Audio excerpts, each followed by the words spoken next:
બહુ ખવાઈ ગયું છે આજે તો. આજે બહુ જમાઈ ગયું કેમ? પનીરનું શાક સારું બનેલું કેમ ને? પણ જરાક મીઠું ઓછું હતું. મને પણ થોડુંક લાગ્યું એવું, પણ પેલા રીમા ભાભી આપેલું ને એટલે મને એમ કે ચાલ ચલવી લઉં. એટલે રીમા ભાભી આપેલું? હા. તો શાક બહુ ફાઇન હતું એ તો. એટલે જ તમે આંગળી ચાટી ગયા, ડબ્બો ખાલી કરી અરે દીધો. મેં તો ચાટીને ખાધું એટલે જ આ પેટ ઓવરફ્લો થઈ ગયું છે. એક કામ કર, પેલા રીમા ભાભીને છે ને કાલે બોલાવી લેજે ને શાક કોઈ બીજું શાક બનાવરાઈ દેજે નહીં કે પનીરનું નહીં પણ મશરૂમનું બનાવી દેજે. તો હું કરું, સવારે બોલાવું કે સાંજે બોલાવું એમને બનાવવા માટે? એક કામ કર, હું માર્કેટ થી આવું ને પછી સાંજે બોલાવી દેજે.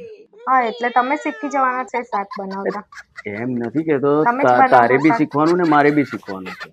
તો કાલે છે ને તમે જ બનાવજો શાક. આ પનીરનું શાક પણ આજે મેં જ બનાવેલું. કાલથી છે ને એમના ઘરે જ જજો જમવા. હું નથી જમાડવાની.